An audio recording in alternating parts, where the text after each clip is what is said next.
நீலகிரியில் நள்ளிரவு முதல் இ-பாஸ் நடைமுறை அமலுக்கு வந்துள்ளதால் 3 மாநில எல்லைகளிலும் வாகனங்கள் அணிவகுத்து நிற்கின்றன. இது குறித்த விரிவான தகவல்களுடன் ஆல்வின் சுரேஷ் இணைகிறார். ஆல்வின் சுரேஷ், தகவல்களை பதிவு செய்யுங்க. நீலகிரி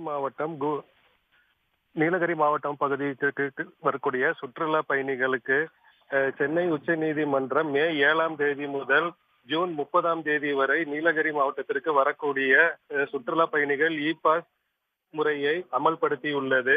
இதனை அடுத்து தமிழக கேரளா எல்லைப் பகுதியான நாடுகாணி சோதனை சாவடி மற்றும் பாட்டவயல் சோதனை சாவடி, கக்கநல்லா சோதனை சாவடி ஆகிய இடங்களில் இ-பாஸ் பதிவிற்கான QR கோட் மூலம் இ-பாஸ் பதிவு செய்த பின்னரே வாகனங்கள் தமிழக எல்லை பகுதிக்குள் அனுமதிக்கப்பட்டு வருகின்றன.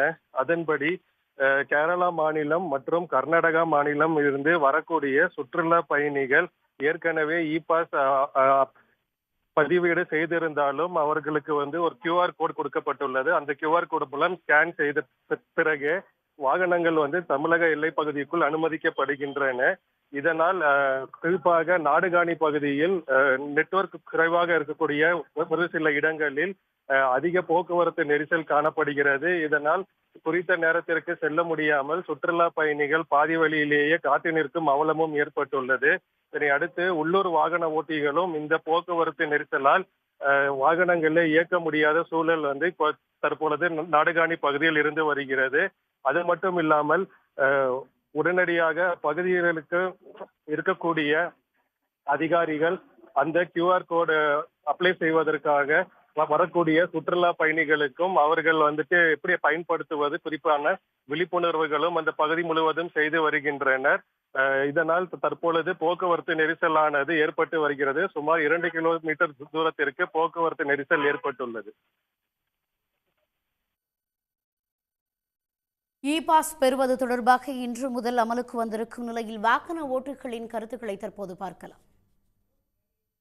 இப்போ பாத்தீங்கன்னா இந்த ஊட்டி போறதுக்கு இ-பாஸ் கட்டாயம் சொல்லிடுறதுனால இப்போ இங்கெல்லாம் ஃபுல்லா டிராபிக்கா இருக்கு. இப்போ நாங்க லோக்கல்ல இருக்கோம். எங்களுக்குமே இங்க போறதுக்கு ஒரு 1/2 மணி நேரம் கிட்ட ஆகி போச்சுங்க. நாங்க லோக்கல்ல எதுவுமே பண்ண முடியல, வண்டியில ஓட்டவும் முடியல, ஒண்ணும் முடியல. இதனால இதை கொஞ்சம் போக்குவரத்து நெரிசல் ரொம்ப ரொம்ப சிரமமா இருக்கு. எங்களுக்கு ஒன்றும் பண்ண முடியல ஓட்டுறதுக்கு. அதுக்கு ஏதாச்சும் அரசு நடவடிக்கை எடுத்து இது பண்ணணும். எவ்வளவு நேரமா நின்றுருக்கீங்க? நாங்க ஒரு 1/2 மணி நேரம் 3/4 மணி நேரம் ஆச்சுங்க. இப்ப 3/4 மணி நேரமா அந்த ரோட்ல அப்படியே நின்றுட்டு இருக்கோம். உடனுக்குடன் செய்திகளை தெரிந்து கொள்ள சன் நியூஸ் பெல் ஐகானை கிளிக் பண்ணுங்க.